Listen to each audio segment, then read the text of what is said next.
Good morning all of you.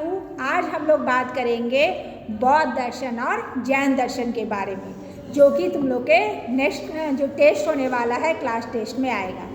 तो तुम लोग बताओ कि who is the founder of Buddhist philosophy. बौद्ध दर्शन के प्रवर्तक कौन है? किसी को मालूम है? गौतम बुद्ध हैं, ठीक है। हाँ, तो बौद्ध दर्शन के जो प्रवर्तक हैं, कह सकते हैं फाउंडर हैं, वो हमारे कौन हैं? गौतम बुद्ध हैं, ठीक है। तो जैसा कि गौतम बुद्ध के 4 आर्य सत्य जो हैं, 4 नोबल ट्रुथ जो हैं, वो हम लोगों को पढ़ना है, ठीक है, तुम्हारे सिलेबस में है। तो जब हम 4 नोबल ट्रुथ की बात करते हैं तो हमारा जो फर्स्ट नोबल ट्रुथ है, यानी कि 4 आर्य सत्य, प्रथम आर्य सत्य कमिंग। तो हमारा जो प्रथम आर्य सत्य है वो हमारा क्या है? किसी को याद है? दुख है, ठीक है। दुख के कारण है, दुख निवारण संभव है, दुख निवारण के मार्ग है, ठीक है। इट इज सॉरो, ठीक है, it is causations of sorrow, it is the cessations of sorrow, it is the cessation of way leading to the sorrow. यानी द लाइफ इज सॉरो, जो हमारा जीवन है वो क्या है? दुखों से परिपूर्ण है। तो प्रथम आर्य सत्य हो गया लाइफ इज सॉरो, ठीक है। जीवन हमारा क्या है? दुखों से परिपूर्ण है, यानी कि दुख है। दूसरा जो हमारा आर्य सत्य है, जिसको इंग्लिश में बोलेंगे सेकंड नोबल ट्रुथ जो है, it is causations of sorrow. अगर जीवन में दुख है तो इस दुख का हमारा क्या है? कारण भी है। तीसरा हमारा क्या है? It is the cessations of sorrow, ठीक है। यानी कि सेसेशंस ऑफ सॉरो कहने का मतलब है दुखों का निरोध जो है संभव है, यानी हम दुखों से मुक्ति पा सकते हैं। और जो हमारा चौथा आर्य सत्य है, 4th नोबल ट्रुथ है, लास्ट वाला जो है वो है it is the cessations of way leading to the sorrow, यानी कि दुखों से निरोध का मार्ग है, ठीक है। एक एक करके हम लोग चारों आर्य सत्य को जानेंगे। तो इसमें अभी तक में क्या क्या ऑब्जेक्टिव बना? पहला ऑब्जेक्टिव बना who is the founder of Buddhist philosophy, ठीक है। जो हमारा बौद्ध दर्शन है उसके प्रवर्तक कौन है? तो गौतम बुद्ध है, ठीक है। गौतम बुद्ध की कहानी सबको पता है कि वो अपनी पत्नी और पुत्र को सोते हुए छोड़कर घर से चले गए थे। और जब वो छोड़ के चले गए थे तो उस समय क्या हुआ था? जब वो छोड़ के चले गए थे अपनी पत्नी और पुत्र को, तो वहाँ से निकल जाने के बाद वो बोधगया पहुँचते हैं और वहाँ बोधि वृक्ष के नीचे समाधि लेते हैं और वहीं उन्हें ज्ञान की प्राप्ति होती है।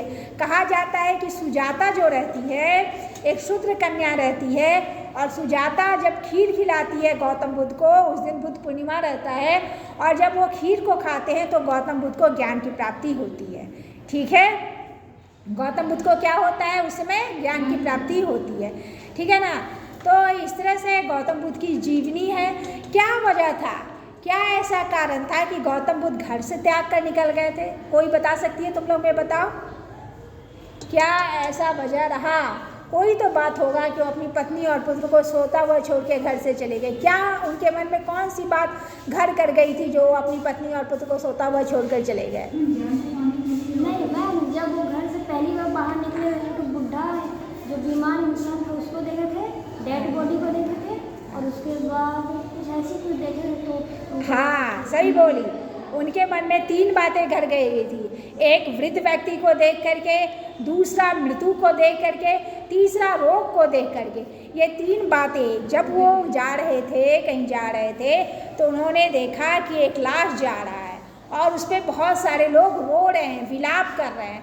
तो गौतम बुद्ध के मन में बहुत कह सकते हैं कि एक प्रश्न उठ गया कि मृत्यु क्यों होती है। तो सब लोग बोला कि बुढ़ापा आता है तो मृत्यु हो जाती है, तो क्या मैं भी वृद्ध हो जाऊंगा? तो लोगों ने कहा कि हाँ बिल्कुल, एक दिन आप भी वृद्ध हो जाएंगे। तो क्या मैं भी मर जाऊंगा? तो लोगों ने कहा हाँ बिल्कुल, आप भी एक दिन मृत्यु को प्राप्त करेंगे।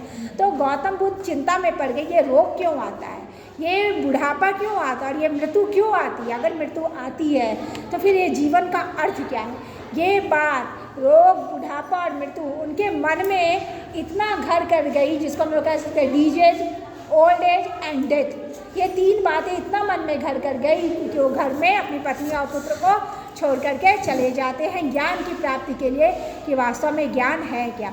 और वहीं उनको ज्ञान की प्राप्ति होती है, जिसमें सबसे पहले वो उपदेश इन्हीं 4 आर्य सत्यों का देते हैं कि दुख है, दुख के कारण है, दुख निवारण संभव है, दुख निवारण के मार्ग है। ठीक है, ये 4 आर्य सत्य हो गए।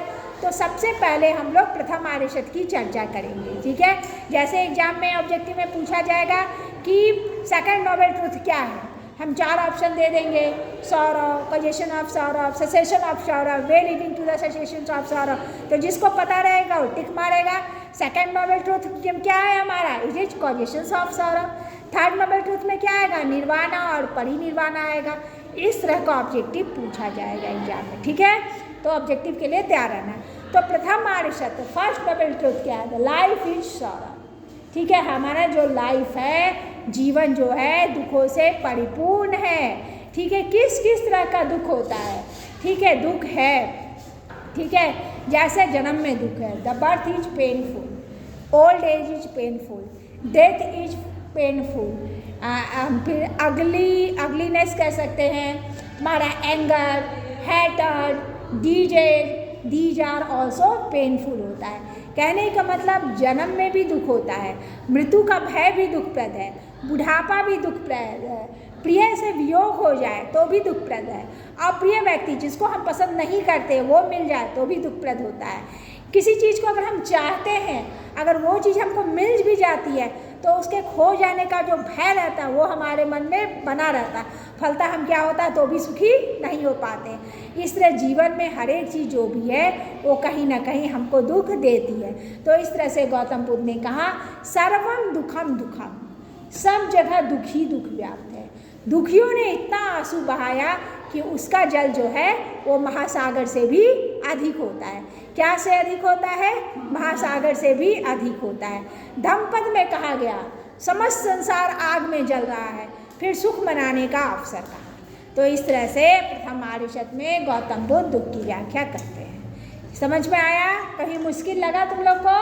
प्रथम आर्य सत्य क्या है, दुख है, द लाइफ इज सॉरो, है ना, the life is full of mystery and painful. ठीक है, हमारा जीवन जो है वो रहस्य से परिपूर्ण है और दुखों से भरा हुआ है। किस किस तरह का दुख है, तो the birth is painful, the death is painful, old age is painful, ugly, hatred, diseases are also painful. ठीक है, अगर कोई डिजायरेबल थिंग्स है, कोई ऐसी वस्तु जिसको हम चाहते हैं वो मिल भी जाए तब भी हमको उसमें दुख जो रहता है व्याप्त रहता है। अगर कोई हमको नया ड्रेस मिल जाता है, हम ड्रेस पहन के तो खुश हो जाते हैं, लेकिन मेरा ध्यान क्या रहता है, ड्रेस पे लगा रहता है, कहीं मेरा ड्रेस खराब ना हो जाए, कहीं ड्रेस में कुछ हो ना जाए, और कुछ हो गया तब तो पूछो ही नहीं। तो क्या होता है, दुख होता है कि नहीं है? तो मतलब जो चीज़ हम चाहते हैं वो भी मिल जाता है, ऐसा नहीं हम 100% खुश हो जाएंगे, तब भी उसमें कहीं ना कहीं दुख व्याप्त रहता है। तो ऐसा गौतम बुद्ध का सोचना है। तो प्रथम आर्य सत्य सबको समझ में आ गया। जब हम सेकंड आर्य सत्य में जाएंगे, सेकंड नोबल ट्रूथ में जाएंगे, तो वहाँ 12 कॉजेशंस का बात किया गया है, 12 कारणों की चर्चा की गई। ये एकदम याद रखना, द्वितीय आर्य सत्य में कितने कारणों का चर्चा की गई है, ठीक है, तो 12 कॉजेशंस है। ठीक है, कितने कॉजेशंस हैं सेकंड नोबल ट्रूथ में, 12 कॉजेशंस है। पहला कारण क्या है, तो पहला है बुढ़ापा।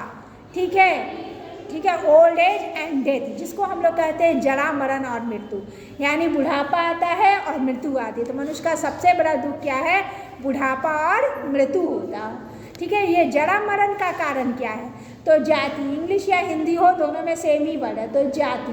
तो ये जाति क्या होता है, जाति का मतलब होता है कि मनुष्य जन्म लेता है।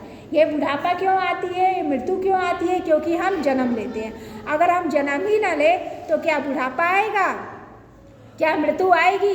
नहीं, बुढ़ापा भी नहीं आएगा और मृत्यु भी नहीं आएगी। तो दूसरा कारण क्या हो गया, जाति। अब जाति यानी कि जन्म लेते हैं, हम जन्म ही क्यों लेते हैं। तीसरा हो गया भव, मनुष्य में होने की इच्छा सदैव विद्यमान रहती है, हम मरते समय भी मरना नहीं चाहते, इस दुनिया में जीना चाहते हैं। तो भव का कारण क्या है, आसक्ति, हम सांसारिक वस्तुओं से जुड़े रहते हैं। ठीक है, आसक्ति का कारण क्या है, उपादान। ठीक है, सांसारिक वस्तुओं से जुड़ा रहना ये हमारा उपादान है। फिर तृष्णा है। ठीक है, ये चाहत जो रहती है हमें जीने की, सांसारिक वस्तुओं की चाहत, वो हमें बांधे रखती है। ठीक है, उसके बाद हमारा कारण आता है तुम्हारा कि ये दुख क्यों होता है, तो स्पर्श। ठीक है,